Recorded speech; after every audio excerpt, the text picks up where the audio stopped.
There's essentially two ways in which food service can happen on a college campus, either self-operated or contracted. Self-operated means that the dining runs like any other university department, also, for example, that the food service workers are hired directly under the university.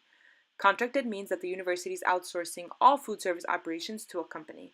About 30% of schools in the United States are self-operated, and 70% are contracted. However, 92% of total revenue in higher education sales can be attributed to three companies. These are Aramark, Sodexo, and Compass Group, otherwise known as Bon Appetit or Chartwells, which are their largest subsidiaries in the United States. So let's see how this works through a purchasing lens. In a self-operated scenario, the purchaser at your school might hold relationships with farmers or distributors from whom they get food delivered on campus on a daily basis. That food might undergo some processing and then distribution before it reaches your school and eventually your plate. At the end of the day, the farmer gets their money and the school gets food.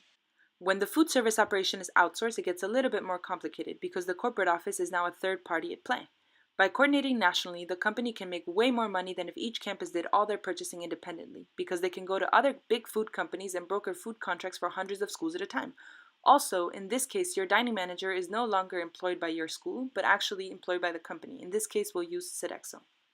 These companies are most likely going to purchase food from companies like Tyson Chicken, who are known for human rights abuses in their workforce and for selling low-quality food.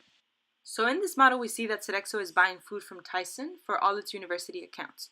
Universities pay for that food and so does Sodexo. However, you'll see here that Sodexo is making special side deals with companies like Tyson, Cargill, and others. This is what we call kickbacks.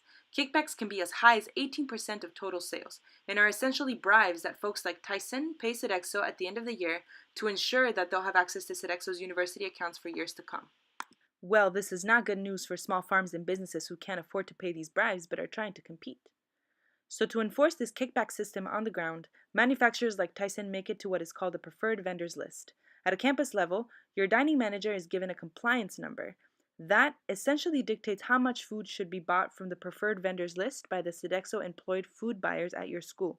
Compliance rates can be somewhere between 80 to 99% of food purchased, which means that there's typically just 20 to 1% of room to buy outside of that preferred vendors list.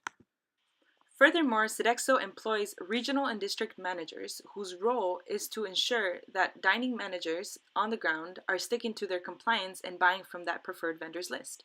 Dining managers can get promoted or demoted depending on how they do with their compliance.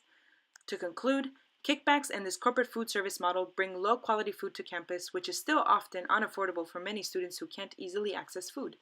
Kickbacks are at odds with sustainability because they're inherently tied to the biggest food manufacturers in the business.